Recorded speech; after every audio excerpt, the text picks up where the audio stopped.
Today on our 2008 Chevy Silverado, we're going to be taking a look at and showing you how to install the CURT Class 5 Trailer Hitch Receiver, part number C15323.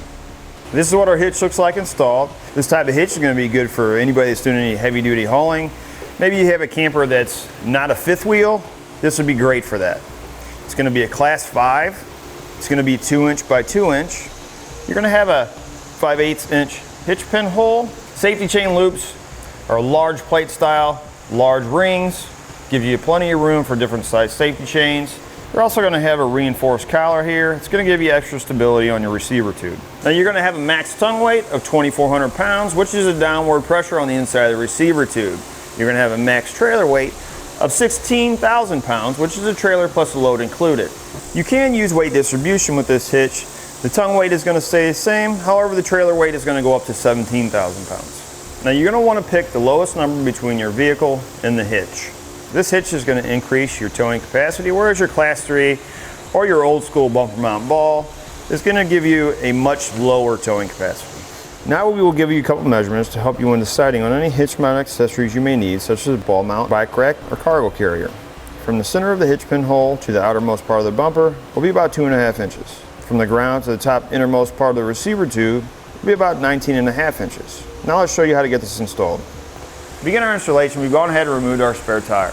We're going to have a couple bolts here on the back that connect to our bumper brackets that we're going to have to remove temporarily. So we're going to remove this bolt, and then we're going to have one on the driver's side. We're going to use a 7/8 inch socket. And I recommend using a socket and a wrench first to loosen these up. That way you don't take a chance of breaking them off if you're going to use power tools.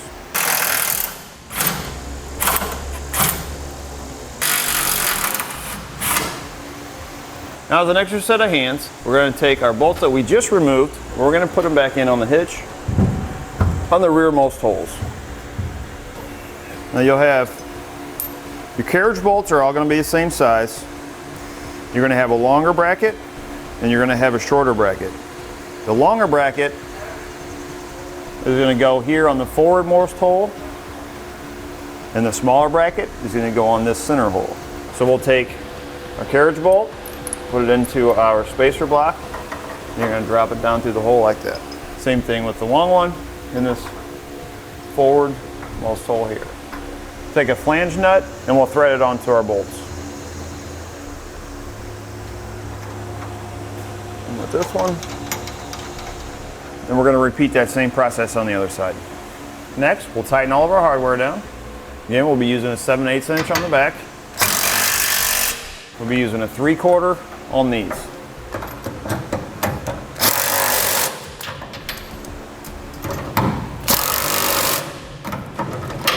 And you want to repeat that on the other side. Once you have everything tightened down, you torque down to the specifications in the instructions.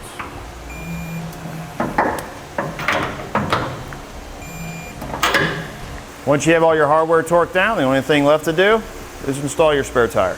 And that'll do it for the CURT Class 5 Trailer Hitch Receiver, part number C15323 on our 2008 Chevy Silverado.